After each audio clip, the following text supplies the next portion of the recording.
Hizb ut তৌহিদের বিরোধিতা সেই শ্রেণীটাই করে যারা ধর্ম ব্যবসা করে আসছে, যারা ধর্ম ব্যবসা করেই আপনার বিভিন্নভাবে টাকা অর্জন করছে, সেটা মুর্দা দাফন করে বলেন, সেটা আপনি জানাজা পড়িয়ে বলেন, সেটা আপনি বিয়ে শাদী করে বলেন, তালাক দিয়ে বলেন, অথবা আপনি নামাজ পড়িয়ে বলেন।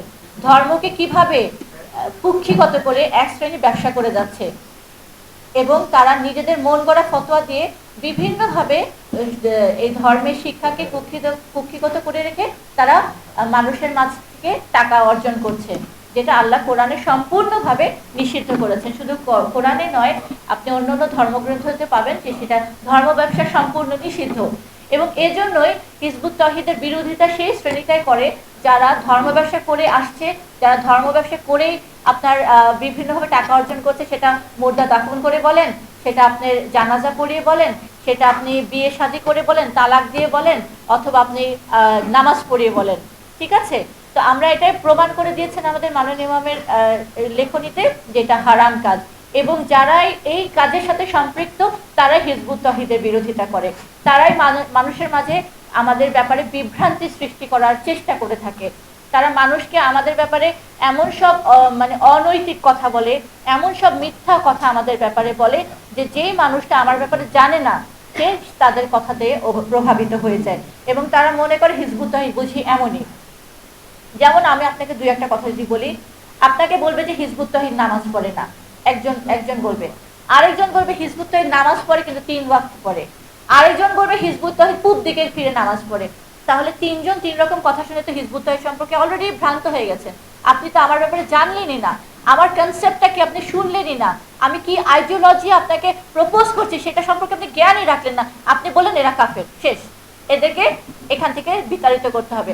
আরেকজন বলবে যে হিজবুত তৌহিদ কালো কাপড় পরায় বসায় বসায় কবর দেয়। কি পরিমাণ মিথ্যাচার! এবং এইসব মিথ্যাচারগুলো কারা করছে?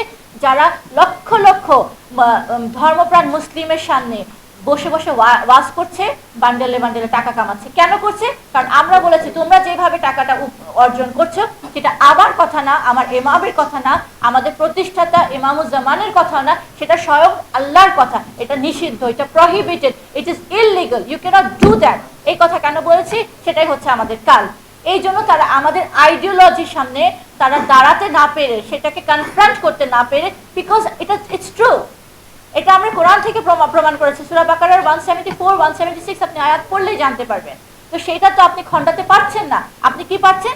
যে ব্যক্তিটা হিজবুত তৌহিদ সম্পর্কে জানে না তার মনের মধ্যে আপনি একটা বিষ ঢেলে দিলেন এবং সে অলরেডি আমার ব্যাপারে ক্ষিপ্ত হয়ে গেল, হিজবুত তৌহিদ নাস্তিক। তো আসলে আমরা এই সকল মিথ্যাচারের বিরুদ্ধে লড়াই করে আসছি। গত 29 বছর ধরে আমরা মাঠেই আছি এবং আমরা মানুষের মাঝে আল্লাহর দেওয়া সেই মূল শিক্ষাটাই প্রস্তাব করে যাচ্ছি, প্রতিষ্ঠা করার সংগ্রাম করে যাচ্ছি। এবং এটা করতে গিয়ে আমাদের ঘর বাড়ি আক্রান্ত হচ্ছে। আমাদের মাননীয় ইমামের বাড়ি সোনাইমুড়ি নোয়াখালী, সেখানে 4বার হামলা করা হয়েছে, বাড়িঘর পুড়ে দেওয়া হয়েছে, গবাদি পশু নিয়ে যাওয়া হয়েছে, মাছের ঘের লুট করা হয়েছে, 2 জন সদস্যকে জবাই করে হত্যা করা হয়েছে। তারপরেও আমরা ক্ষান্ত হই নাই। আমরা বলেছি যেটা সত্য সেটা আমরা বলবোই এবং এই সত্য প্রতিষ্ঠা করার জন্যই আমাদের জীবন সম্পদ আমরা কোরবান করব, আপনাদের শান্তির জন্য, আপনাদের মুক্তির জন্য। এটাই হচ্ছে আমাদের জীবনের লক্ষ্য উদ্দেশ্য।